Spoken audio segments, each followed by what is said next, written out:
So this week, you are entering the second pre-writing phase of your final project.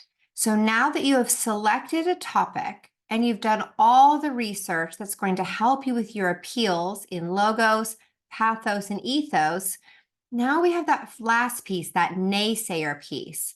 Any kind of persuasive argument is not going to be black and white. There's so much gray, which means you have to learn to live in the nuanced differences between how you feel and how the other people feel. And you can do that by really understanding a naysayer. You're much more likely to get people on your side once you can convey your understanding and respect for the other opinion. People who are closed-minded, who can't hear anything other than their own echo chamber, believing what they believe, are not going to be persuasive. They're going to be more dogmatic. So in your paper, that fourth part is going to be, how can you show that you understand that there's another side, that people really truly believe and adhere to this other way of thinking? And then how do you answer that? So if you're arguing like basketball over baseball, you can say, yes, I do understand this, this, and this about why basketball is better. However, and then go into baseball. So you not only need to show that you understand, but then answer that. Not saying that the other side's wrong, but that this side is still where you'd like to go.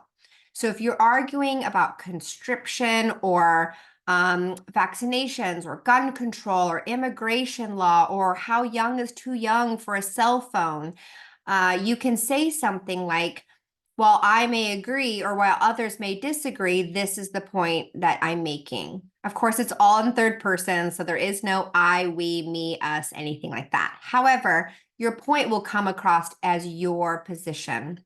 So in your papers, there is no like, I think, I believe, any of that. It's your paper, stated as fact.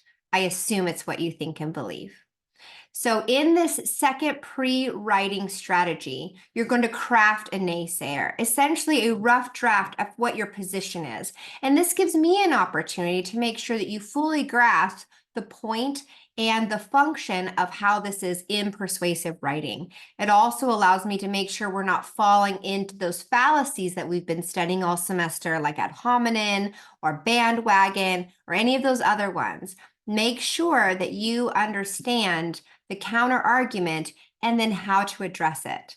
Now, the counter argument must be different than your other three appeals. So if you're appealing to someone's emotions by bringing in their idea as a parent, if you're bringing in logic as their idea of education, and maybe you're bringing ethos, who's going to bring in some credible sources about the psychology of the topic you chose. You can't use, parenting and fear, education, or science of any kind or psychology into your naysayer. It has to be a fourth independent topic. So maybe you talk about autonomy, or you talk about freedom, or you talk about choice, something that you haven't mentioned yet.